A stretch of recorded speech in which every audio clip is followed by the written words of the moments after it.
The Big Footy Port Adelaide podcast is proudly sponsored by New Vision. My team, kinda power. I love the power. I love the power. Hi everyone, I'm Macca 19 and this is the Big Footy Port Adelaide podcast, a show about all things Port Adelaide Footy Club. Fishing Rick is going to be joining us a little bit later on, but back on the podcast this evening is WA local Teekray. G'day, Macca. Good to be here. Great to have you back on, buddy. Cheers, Macca. Looking forward to having a chat about the game. That's it. Pity it wasn't a win. Yeah, didn't get the chocolates this time, but you can't win them all. That's right. Well said. Well, look, we'll go straight into it and do our love and hate. One thing we loved, one thing we hated in and around Port Adelaide this week. Mate, what was your love? I just loved Brad Ebert's game. I thought he was outstanding. I had him as our best player. He got about 30 possessions, took 14 marks. His running up and down the wings of Subiaco pretty much all night was just fabulous to watch. I thought, really controlled the game from our point of view in terms of being that guy that was presenting for the defence. And I thought if a few others perhaps ran as hard as he did, all game, not just in parts, we might have got a different result. Yeah, no, that's a great call. He was fantastic. He was unlucky not to be my best on ground as well, I think. He was pretty much the perfect link man, I thought. It was great to see him. As we all know, he's such a fantastic runner. He had some down spots last year. I mean, if he plays like this for the rest of the season, I mean, he's going to have some sort of season, that's for sure. Yeah, well said. I think it's probably a really good sign for us that when we talk about our best midfielders, he probably doesn't enter the discussion until maybe 4 or 5 in. Yep. The fact that we've got a guy like that who is maybe somewhere like our 4th or 5th best midfielder really speaks volumes about how strong our midfield is.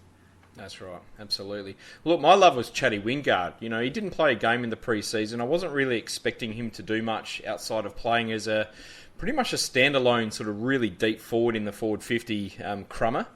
But he was fantastic. He worked super hard all over the ground. You wouldn't even know that he didn't have a pre-season. He almost ended up being the match winner in the last quarter and almost got us over the line as well. You know, he really came to play and well, hopefully he gets back to his All-Australian best this year. Oh yeah, it was shades of his prelim against Hawthorn actually in that last quarter. He really ran out the game strong, and I thought I would just like him playing further up the field. I know he's quite dangerous closer to goal. He takes good marks and kicks goals from the pockets and stuff like that, but he does provide a real X factor in that midfield that we really do need. And when he's running off half back, he just looks unstoppable at times. Yep. And yesterday, coming off a limited preparation, he looked like he hadn't missed a beat, really. Yeah, no, that's spot on. What was your hate this week? My hate was, I think, judging by the forum, a lot of people might agree with this, the forward line, but more particularly the way the tall forwards worked or didn't work.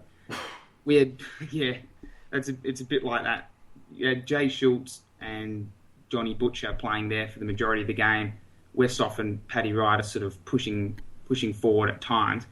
But there was just no cohesiveness. There was no plan. It was all over the place. I think we lacked that lead-up tall forward, someone to present at the ball carrier, the guy on the wing trying to kick it forward. Schultz tried hard, but McFarlane wore him like a glove all night. And then we had Johnny Butcher, who I know he was a late inclusion, so it's probably a bit unfair, but he didn't really seem to have much of an idea what he was doing. He was getting caught between 2 and 3 players, blocking Schultz's leads. It just didn't work for him. Yeah. Look, my hate is on a very similar path. The lack of competitiveness from our forwards, particularly our tolls as well. I mean, we had, as you mentioned, we had the 3 tolls out there. None of them had any sort of impact at all. Then we had Need and Monfries who had no impact. I know that Monfries was a sub, but when he came on, he didn't really give us the spark that we needed. Schultz was killed by McFarlane. Butcher had 2 touches after quarter time. Westhoff had to go down back to get a kick. The lack of anything to kick up forward was a huge reason why we lost this game. And, I really expected more from these guys. I think everyone did expect more. On paper, we have a really strong forward line, but for some reason yesterday it just did not come together for us whatsoever. And you can probably throw Matt White in as another one who didn't quite have any sort of impact on the game. Yep, that's a good call. Yep. Hopefully this week against the Swans we can get our forward line firing, and we pretty much need to if we're going to win that game. Spot on. Won't be easy. Well, look, let's have a bit of a review. We'll go straight into it. It was round 1 against Fremantle at Domain Stadium. Port led at every change except for the one that mattered most, losing by 7 points. We lost 11 goals 9 to 10 goals 8. Ollie Wines and Chad Wingard were the only 2 multiple goal kickers with 2 goals each. Mate, do you want to give us a quick overview of the game? Yeah, sure. It was, I think, probably the most highly anticipated game of the round in the whole league. It was Freo and Port semi-finalists. We played a classic semi-final where we managed to prevail by a couple of kicks. And it was a tough game from the very start. We got off to a flyer. We kicked the first 2 goals of the game. Then we had a number of other opportunities which we couldn't quite nail, and Freo came into it. And pretty much from quarter time onwards, it was a complete arm wrestle. It was hard to score. It was tight. It was tough. We seemed to play a quite possession-based game. I think at the game, I felt as though the instruction was to be patient, basically, to not hurry our kicks, to not move the ball along too quickly, because Freo had numbers back. They're a very good defensive team. So the idea was be patient, use the ball, switch it if you need to, just don't give the ball back to them, which I think we did quite well, really, but it turned the game into an arm wrestle. And in the end, if you're going to have an arm wrestle with another good team, it's going to be a line ball game, and we unfortunately fell on the wrong side of that. I think 390 possessions is what we had, which is quite an astonishing number, especially to lose a game with. So, and most of them were uncontested possessions, chip sort of game style. So that's the way the game was played. From our point of view, Freo tried to hit us on the counter-attack. They probably didn't make the most of their opportunities either, but that was just part of the arm wrestle. No, it's a pretty good overview there. I want to talk more about our game plan, because it's not something that we've seen a lot of under Hinkley, that real sort of measured and patient possession is king approach. And as you said, it was heavily based around these short kicks, very, very patient football. Do we think this is a one-off just as a response to what Freo were doing? I think it is. I think it's definitely a one-off. I don't imagine that we'll be going into too many games this year with that as our modus operandi. But no. I think it's good to see us play a different style, because sometimes you do need to play a different style. Yeah. Especially against the good teams, you can't just all-out attack all the time, especially when the game's going against you. But yeah, I don't think we'll see that one starting this week against Sydney. I think we'll see more of our run and carry style. I wonder if this was in response to... I mean, you look at the semi-final last year, you look at the final round match last year, and we both had a quarter in each game where it looked like we lost that match. It was the third quarter in the final round, and it was the second quarter in the semi-final. I wonder if this was a response to what we had seen last year. Almost certainly, you'd think. Because despite the fact that we did beat them in that final, we got pretty well dominated in that first half. So I think maybe that was the idea. Keep it tight rather than relying on a big comeback. But yeah, as a response, it was pretty good because we didn't get blown away at any point. I think Ford on the Ford Fairlane on the forum mentioned that we didn't get dominated by them at any point. They probably didn't kick more than 2 goals in a row at any stage in the game. So from that point of view, it worked. But I guess in the end, the one thing that matters is the scoreboard, and that didn't go our way. Well, look, what did we do well? What did you enjoy about the game from our perspective?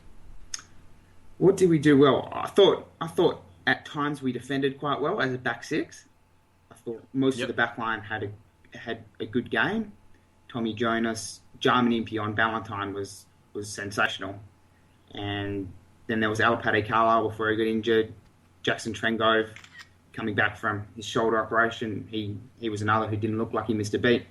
So I thought we defended quite well at times. I'm not sure how many marks they had inside 50, but I think it was quite a low number. So I thought that was good. Yep. Same with me. I thought our defence was fantastic. Lots of second and third efforts, and I thought the defensive unit as a whole really played for each other. I mean, some of the spoils and marking attempts of guys like Trengove and Jonas were fantastic. Homsch had a pretty good game as well, except for maybe the last quarter when Pavlich got away from him a little bit with Carlisle off the ground. I personally loved our possession style. I thought it was something unique and different that we haven't seen under Hinkley before. And look, it almost came off. You know, we got within 7 points of beating Freo away from home, which only 3 people have done in the last 32 games at Domain Stadium. And I loved our skills. I thought our skills were fantastic. I thought we were really hitting our handballs. I thought our foot skills were outstanding. I know quite a few people said on the forum that they thought that we were still sort of over handballing as a bit of a follow-through from what was seen in the pre-season. But I didn't really think we were doing that at all. Neither did I. Well, not any more than we would normally do. I thought, in fact, our use of handball to get out of trouble was actually one of the things we did pretty well last night. It was more our kicking going forward, and we kept breaking down across half forward. That's where we came unstuck. That's it. Well, where do you think we struggled? Where do you think we lost the game? Definitely that. Just couldn't hit a target up forward, across the half forward line. We managed to hold the ball, defended pretty well, held the ball pretty well, but then once we kicked it forward, we just had nobody who could, I guess, present up, take 10 marks, provide quick transition to the forwards, and we just couldn't score, basically. Yep. Or couldn't create enough opportunities to kick a winning score. Yeah, I'd agree with that. Yeah, we just had nothing to kick to up forward, and that was a huge, huge issue. Even though our midfield were doing their bit. Having said that, though, I thought our clearance work was abysmal. I think we were 6 against 16 at the centre bounce, so we were minus 10 there. And I thought we lacked a lot of composure delivering inside 50. I thought we had quite a few kicks where it looked like a goal should have been a lay-down misère, but somehow we just managed to stuff it up. Either by sort of trying to back into a tackle or just missing the kick, missing the handball. One thing I want to mention is the loss of Lobe. He pulled out before the game with a quad issue. Do we think the result might have been different had he have played? Well, we'll never know whether the result would have been different, but it was not ideal to lose him. I think it was probably ominous that he didn't train with the group on Saturday, and as it turned out, he was a late withdrawal. Could the result have been different? Maybe.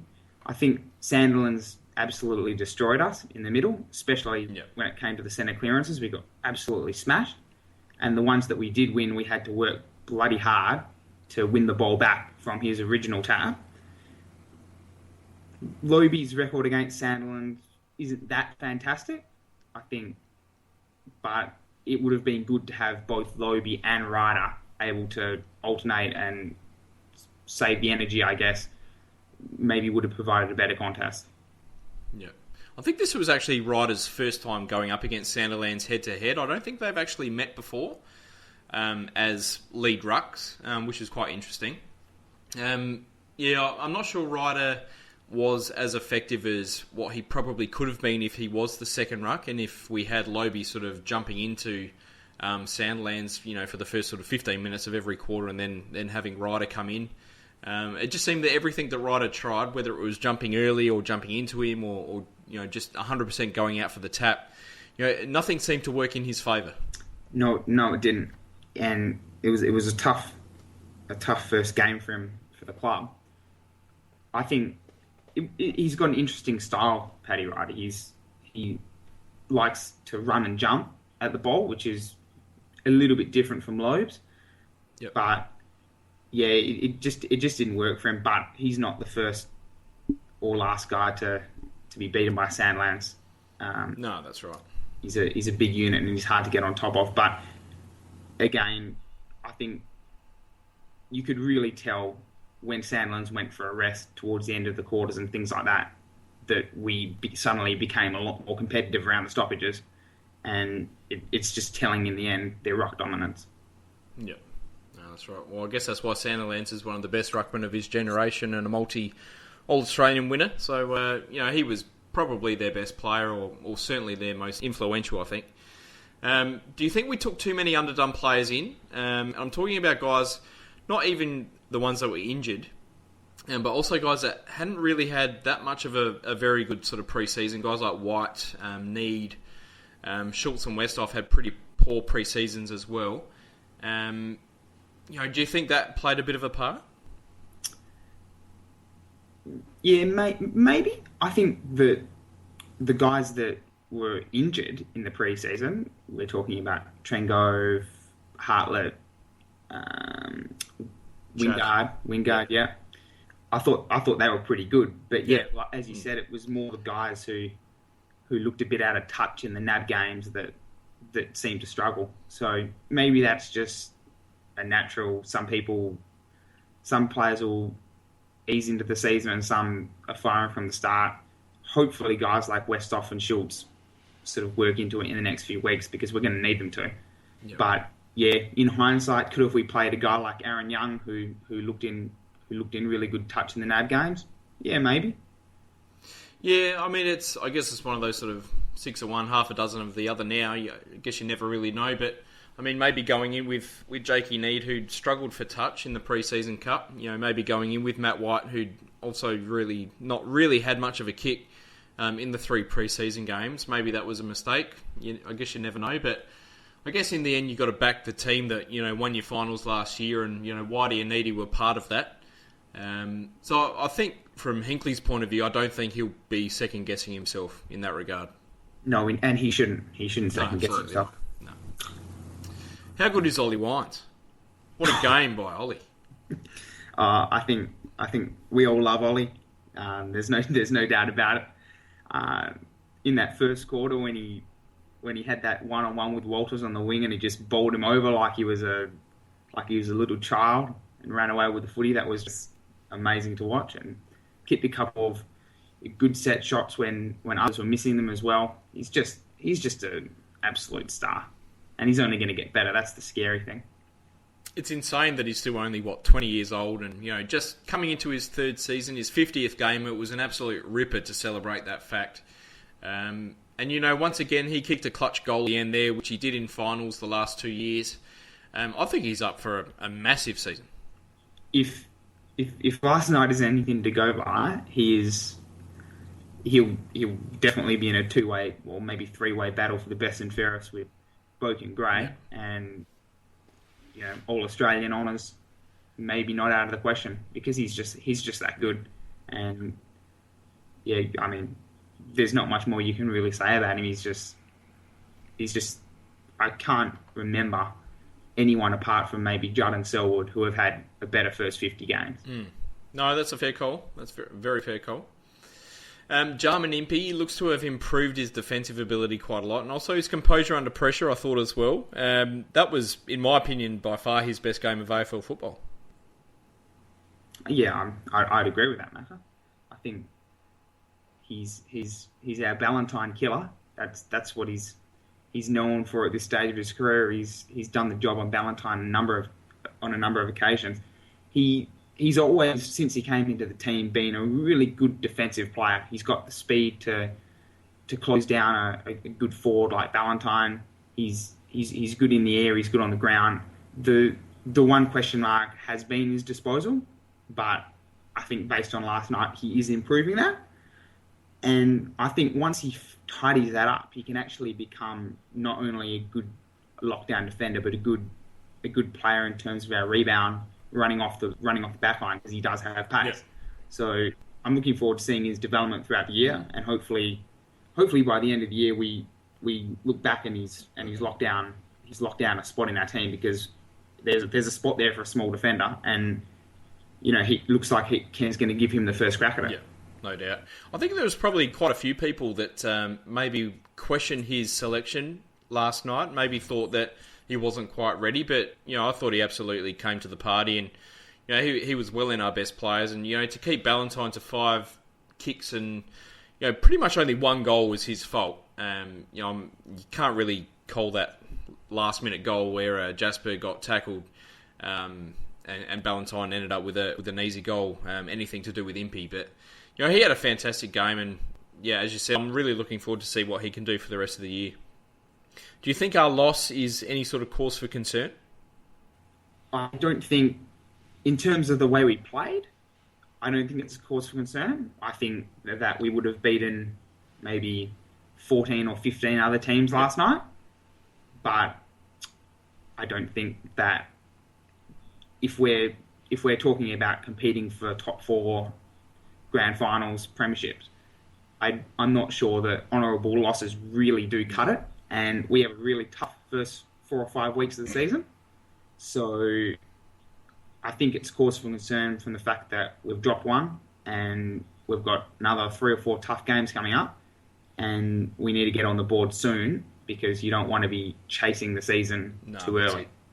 It puts so much pressure on this week to win at home against the Swans, who had a fantastic come-from-behind victory themselves.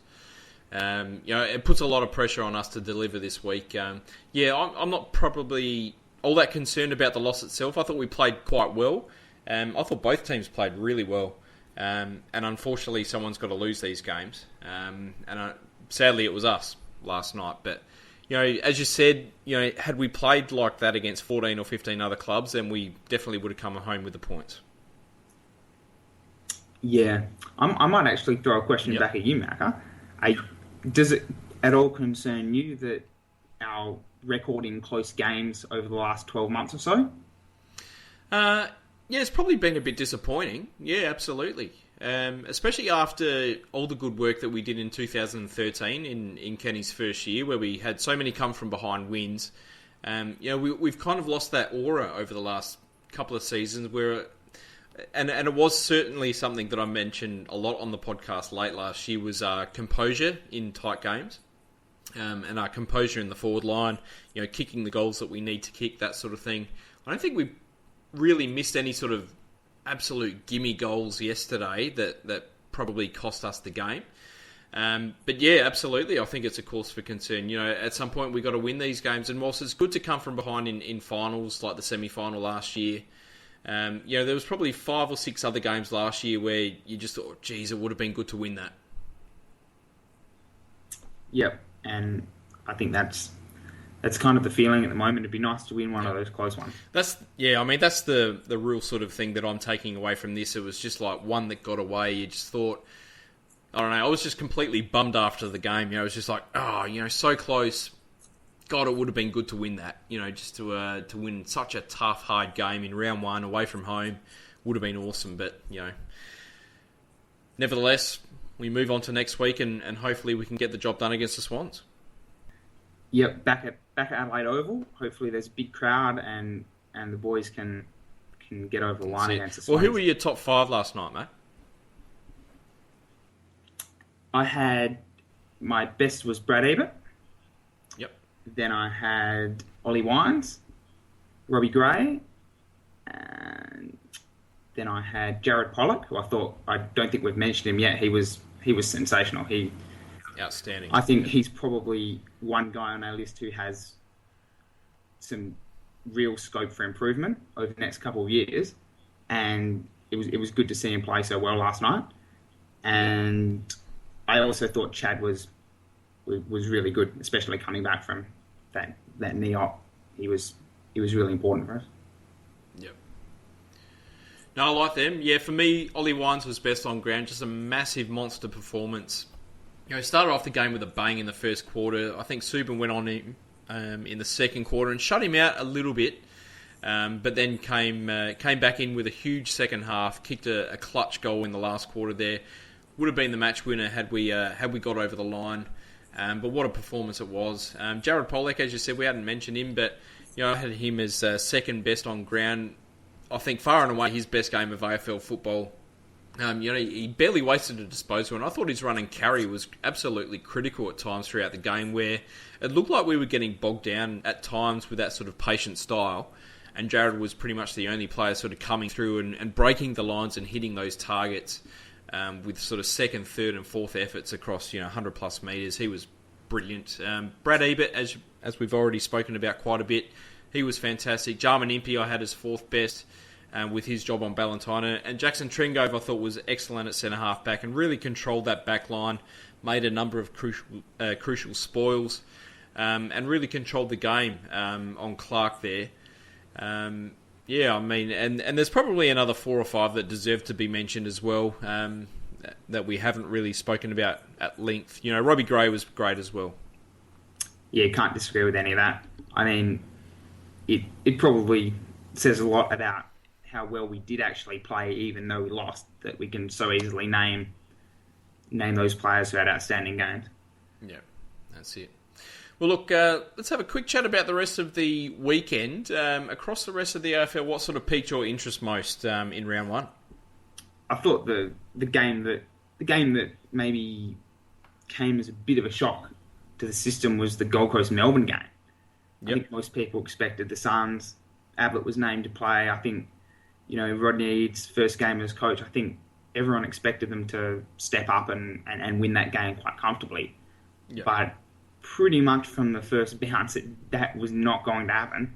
The D's came out and they were actually quite enjoyable to watch, which is not something you would have said about Melbourne for quite some time. And it just got me wondering, more than how well Melbourne played, it just got me wondering where the Suns are headed. Yeah, I know they were without Lynch and Dixon, who are probably their 2 best tolls, but yeah, I mean, structurally they looked an absolute mess. Their disposal was poor. Once again, they kind of relied too much on Ablett, who I was pretty critical of. I thought he played a pretty sulky game, and he was clearly sort of struggling with that shoulder, but not just struggling, but almost looked like he absolutely shouldn't have been out there. Yeah, he's the captain, so he probably does want to play if he's fit. But yeah, it wasn't a classic Gary Ablett performance by any means. And now I thought he visibly pulled out of about 4 or 5 contests, which you just don't expect from Gary. Is he still worried about the shoulder? I think he might be. Yeah. I guess he probably couldn't help but be. He's had 9 months off. It's probably not going to be as strong as it used to be. So maybe I'm critical because I made him my dream team captain, but you never know. Didn't crack 100, did he? No, nowhere near it. No. Look, yeah, I mean, the D's played well. Benny Newton in his first game for the D's had a bit of a ripper. Picked up 15 or 16 disposal and kicked a couple of goals late in the game, which was great to see. He had a fantastic game. And as you said, I mean, Melbourne looked actually enjoyable to watch for about the first time in 5 or 6 years. Yeah, it's surprising. Maybe Ruzzi's changed his coaching philosophy over the off-season. That's it. Look, for me, the game that sort of piqued my interest most was the Bulldogs versus West Coast thriller on Saturday night. I mean, 2 teams which are kind of widely picked to finish in the bottom 6. I thought they played footy how it should be played. I mean, it was attacking, it was aggressive, it was super fast-paced, great skills, heaps of talent on show from both sides. The Dogs got home in a thriller pretty late on in the piece. I thought that was the match of the round. Yeah, how good is Bontempelli? Oh, he's going to be a star. Absolute star. He's ridiculous. He reminds me of Anthony Koutafidis in his prime. Yeah. But with more pace. I mean, it's scary how good he could be. What's he played? 15 games? Yeah, about that. Yep. Yeah, it's crazy. I mean, and then you've got guys like Jake Stringer. I mean, the Dogs have the base of a top 4 side. I don't think it'll be this year, maybe not even the year after, but certainly in the future. You can see that they've drafted quite well, and they're putting together quite a good list of raw talent. Yeah, I'd agree with that. I think probably a lot does depend on how well Tom Boyd comes on. If he can be that 50, 60 goal a year forward, then that really does help their cause. Sky's the limit. But yeah, they've got a promising list. That's it. Well, look, mate, how do you think we'll go against the Swans this week? It's going to be tough. but we did play pretty well against them twice last year. Didn't win on either occasion, but we got close. And I think probably at home, full team, everyone's got another week under their belt. Hopefully Low be back in. I think we can just get over the line, but it's going to be tough. Yeah. No, good call. Well, mate, thanks for joining us on the podcast. It's been My pleasure. Been great to speak to you again. My pleasure, Macca. And no doubt we'll speak to you again later on this year as well. Fantastic. Cheers, mate. Too easy. Until next time, mate, go the power. Go power. Hi, everyone. We are back, and this time we are with Fishing Rick. How are you, mate? Yeah, good, Macca. You? Yeah, good, buddy. Good. I feel like- Enjoy your weekend. Yeah, very good. I feel like royalty, my friend. I'm even getting chauffeur driven to make this call live from Nice. Port Clinton. There you go. Ah, lovely. Right, Lovely. Now, Fishing Rick, did you do some fishing on the weekend? Unfortunately not. What? Young Macca. My son's very disappointed once again, but it blew nearly the whole time we were here. So the winds were making the water too choppy, and we didn't get out. And I know Tyler went out for a crab, but all females, so no good. So we chucked them all back. So at the end of the cycle, but the whiting is about to ramp up, I believe. That's what the locals are telling me. So Here we go. I think Anzac Day will be a reasonable time for people to start getting into the whiting, and the mullet will be on too. So Good stuff. should be interesting. And what about you? How was your weekend, mate? Did you have a good footy fest weekend? Yeah, mate, loved round one. It was fantastic, except for our result, of course. But yeah, had a great weekend. Had my son's 3rd birthday, so that was fantastic. Got to catch up with a lot of family and friends, so that was also good. So Lovely. yeah, good weekend. Excellent. Enjoyed it. That's what we like to hear. So, That's it. So you're talking about the footy. I guess that's what we're here for.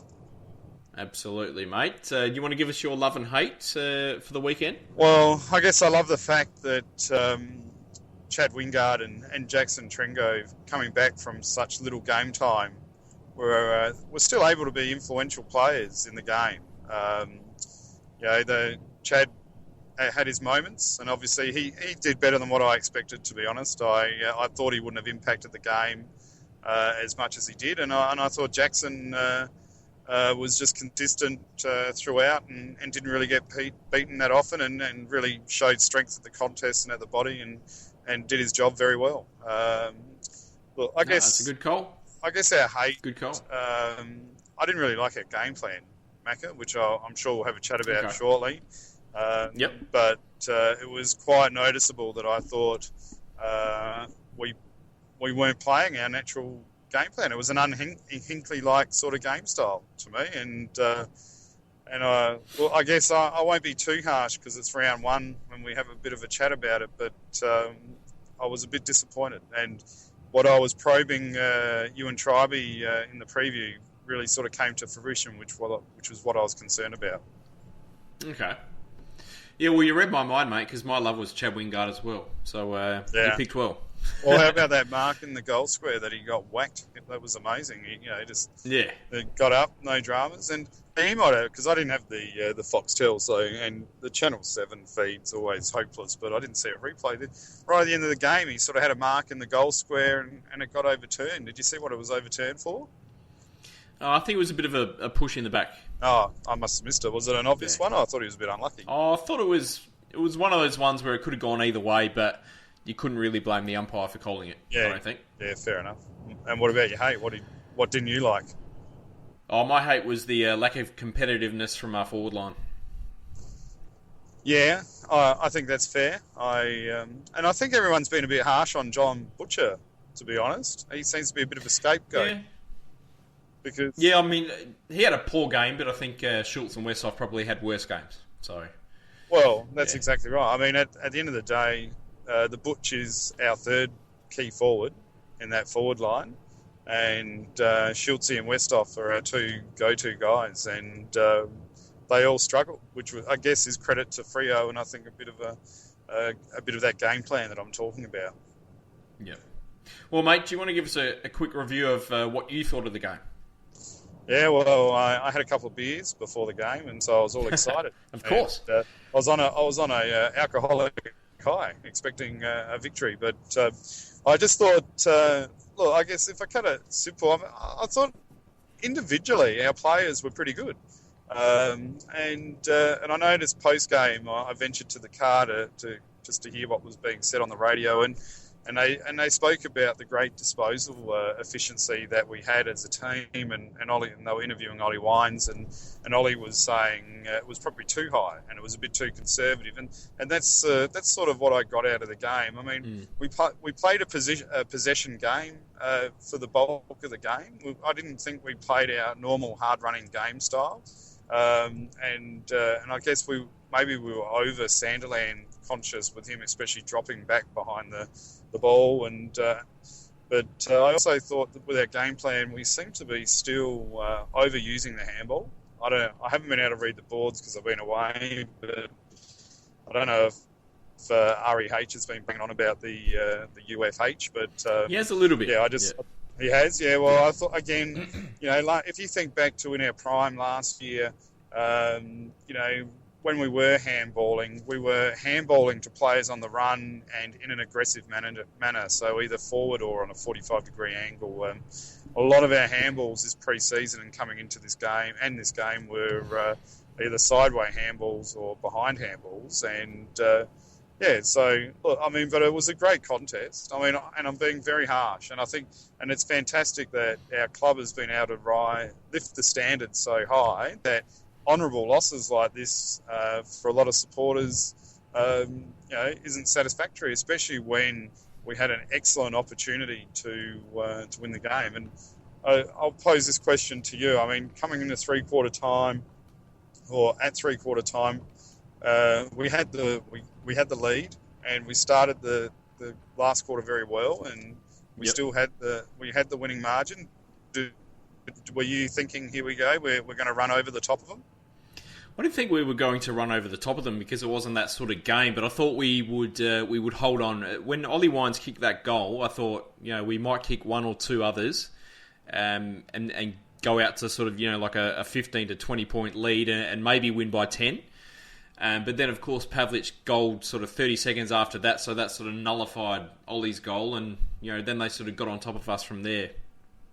Yeah, and I guess when it's such a close margin as well, you can sort of isolate some key moments. I guess Jake Nee got caught out a couple of times, which resulted in a couple of turnovers and goals. And having a look at the stats in the paper today, it was really the scores from turnover which hurt us in the end, wasn't it?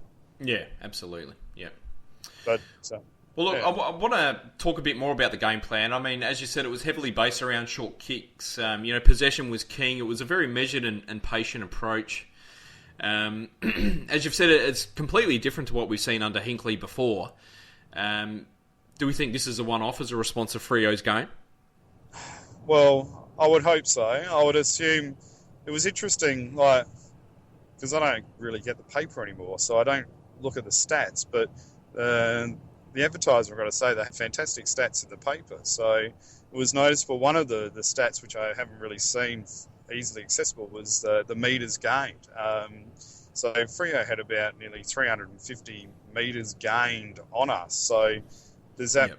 I think that highlights to me that they were probably setting their defence or flooding behind the ball pretty heavily, which was then allowing them to try and run the ball out.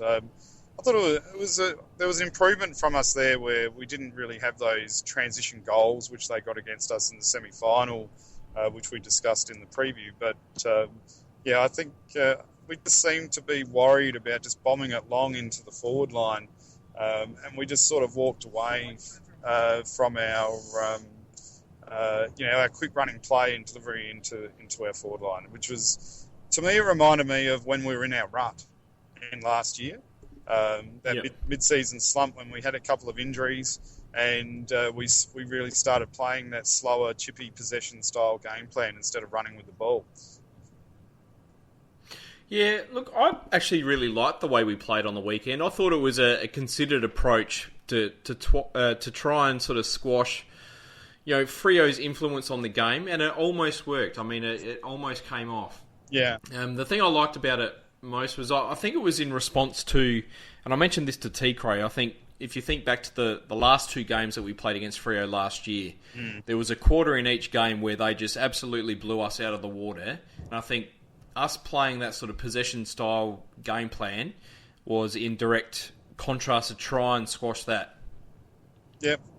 And I guess, we were a bit rusty. I think having those 5 players coming into the game with minimal match practice and time probably did sort of come unstuck a little bit. Especially, it was interesting that we took Bobby off for cramp and just didn't let him allow him to recover. I don't know what your thoughts were, but I was sort of hoping Need was probably going to come off and Monfries would have taken Need's place in that last quarter. Yeah, I don't know. I mean, it was probably a bit of an odd decision to take Carlisle off, and in the end, Pavlich had such a ripping last quarter, and probably ran sort of Homsh around a little bit, and he was arguably the match winner. I think Sandilands was probably their most influential player, but certainly Pavlich was the match winner late in that last quarter there. Yeah, I don't know. I mean, that's a question that I asked Teekray as well, was, do we think we took too many Underdone players in? And I'm not even talking about the guys that got injured and missed a lot of football, or guys like Monfries and Ryder. We took guys like Need and White in who had poor pre-seasons, and they both didn't deliver last night as well. No, well, that's exactly right. I mean, I thought Need's pre-season was okay, but I was a bit concerned about White's as well.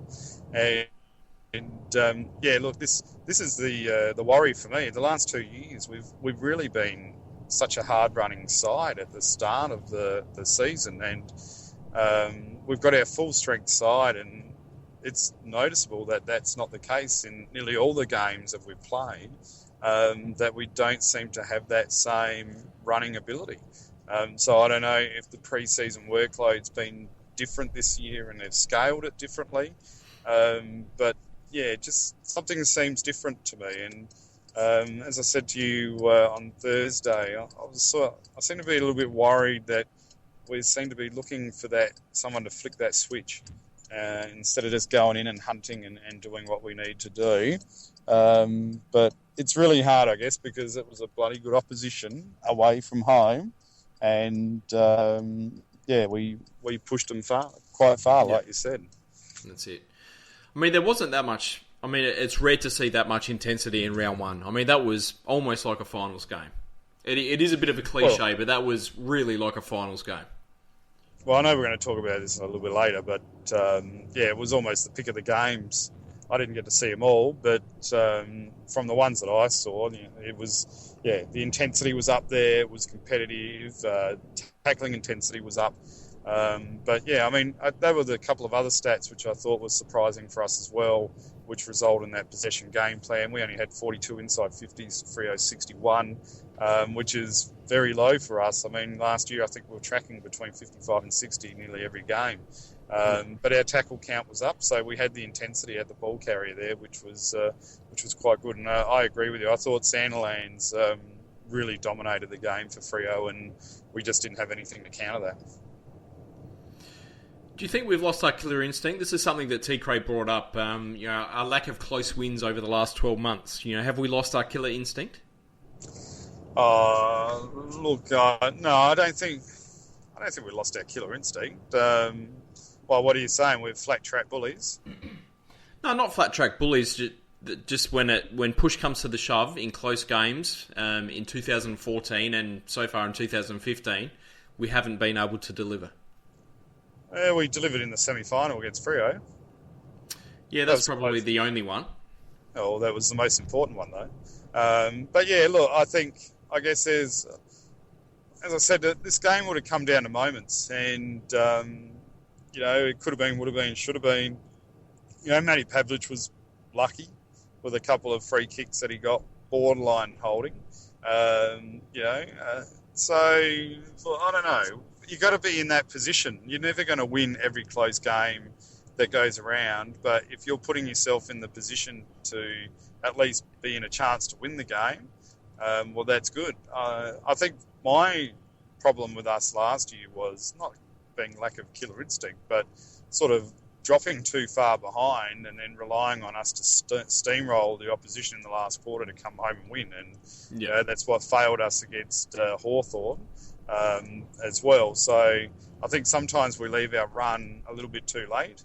And it was obviously noticeable once we fell behind to Freo that our running game sort of became a bit more noticeable. And you know, maybe we're leaving that game plan a little bit too late still in relation to our game style. Yeah, certainly the game opened up in that last quarter, and you know, both teams sort of started to run with the ball and take a lot more risks. And you know, for Freo, it sort of came off. For us, it didn't so much. But yes, what did you think we did well on the weekend? Oh, look, we still Robbie Gray rove the clearances quite well. Our defensive pressure was fantastic. I mean, Freo are renowned for their defensive pressure, and we were able to pressure them for 95% of the game. So we kept ourselves right in it. Our midfield got plenty of ball. I was really impressed with Ollie Wines. We've been wanting him to deliver with his goal kicking, and he was able to do that. And one of them was a clutch goal. So absolutely, So I mean, I guess our disposal efficiency, our ball use was up, especially from what we saw in the pre-season a little bit. So we're around the mark. Look, I guess, like I said, it's just I'm so vexed by this result actually, because I see some worrying signs, but at the same time I'm tempered by the fact that it is Fremantle away from home, who are a bloody good side. So, and at the end of the day, I only picked 3 right in the tip, so what do I bloody know? Well, look, Freo have only lost 3 games in the last 32 at Subiaco. So they've got a huge record at their home ground. They are almost impossible to beat there.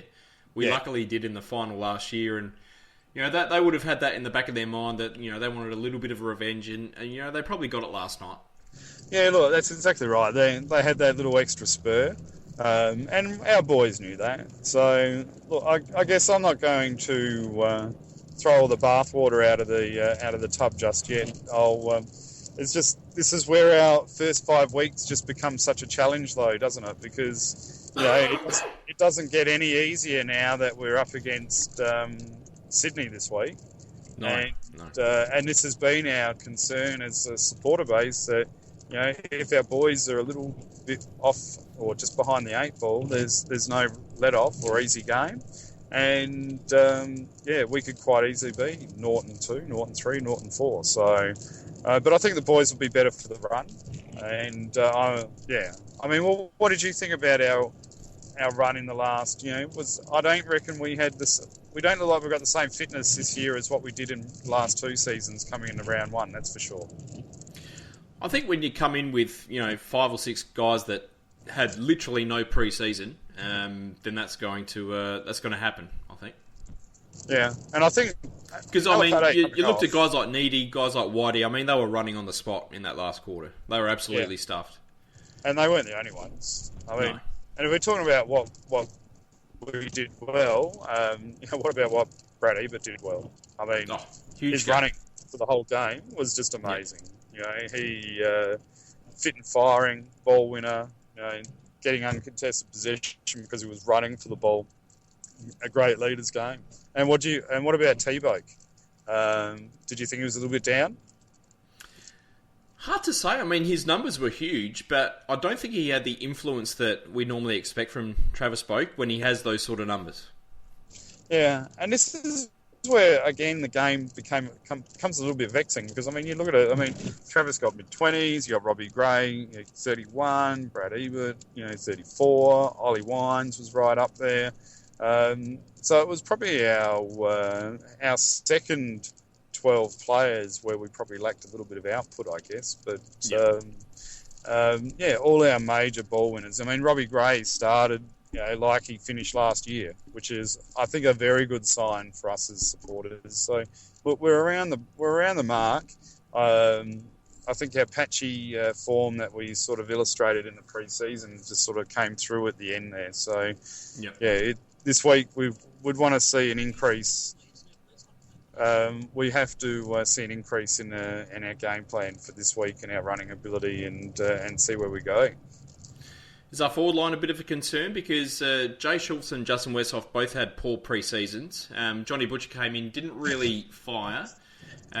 We've already spoken about Jakey Need and Matt White, who really struggled. And Monfries didn't give us the spark that we probably wanted when he came onto the ground.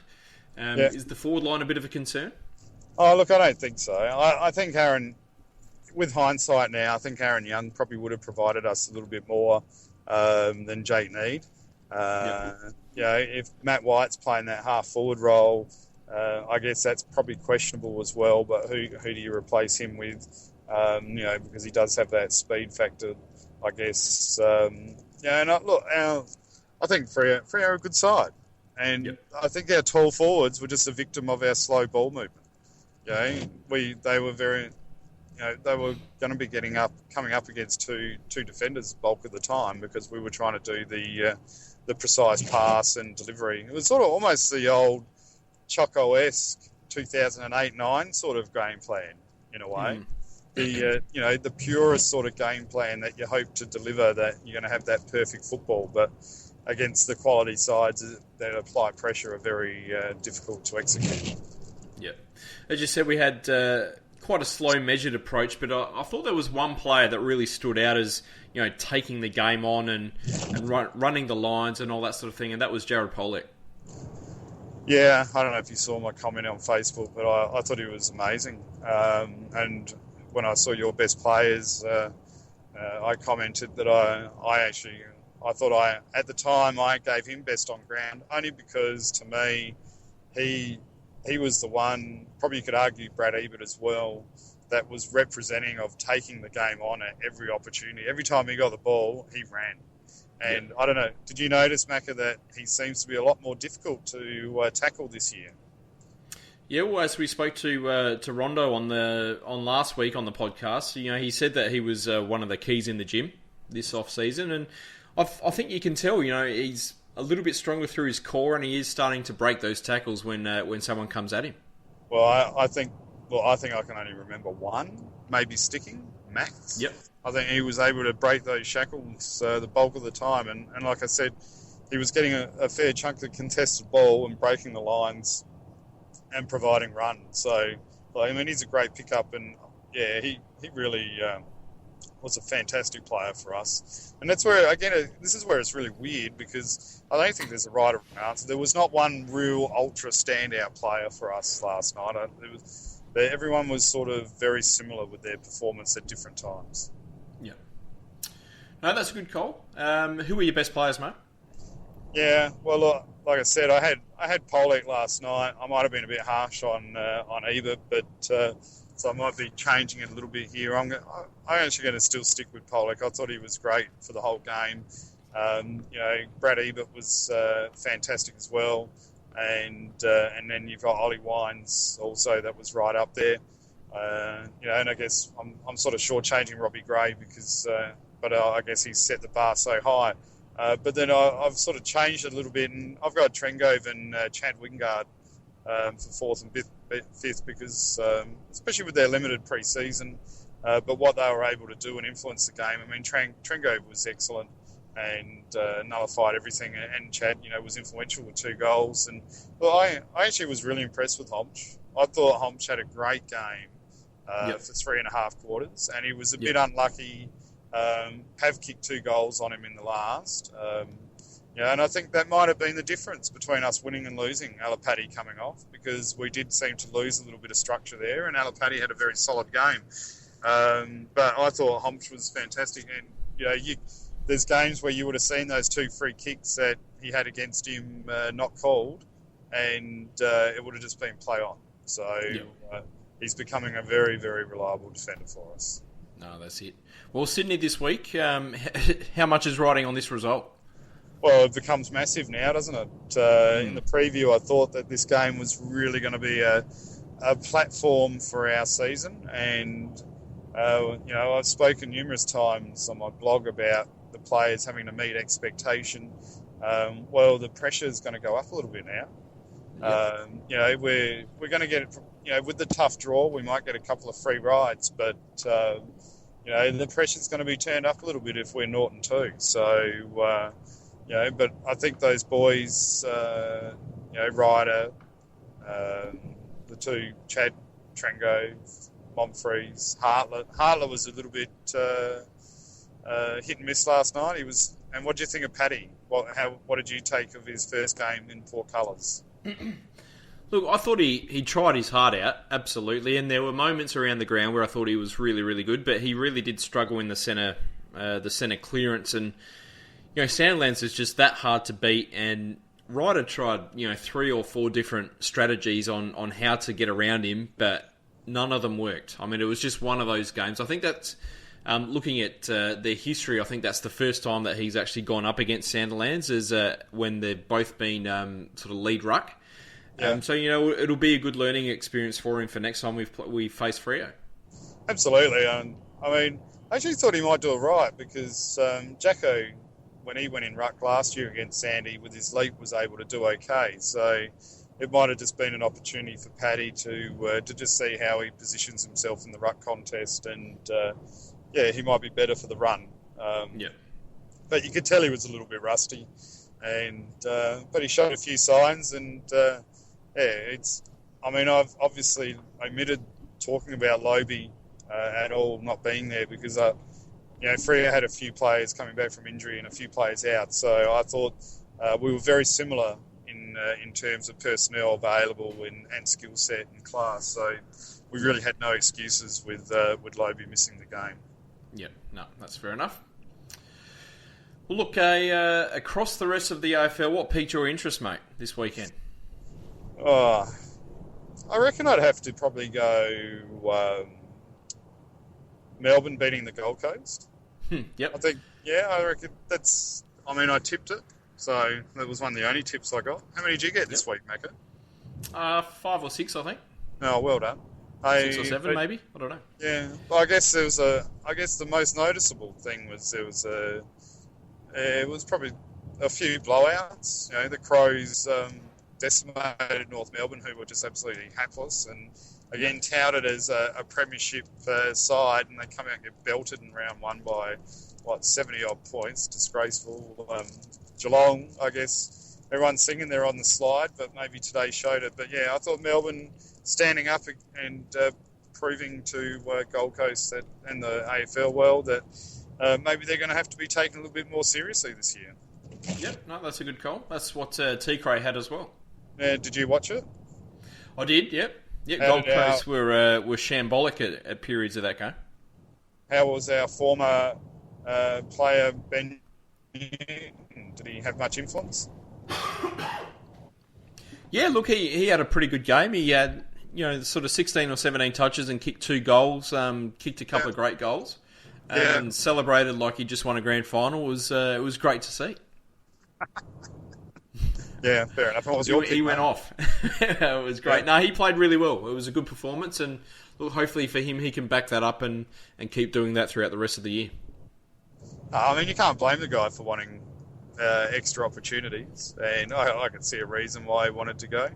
And and good luck to him for going to Melbourne. It'd be a tough call, where they've been in recent history, but.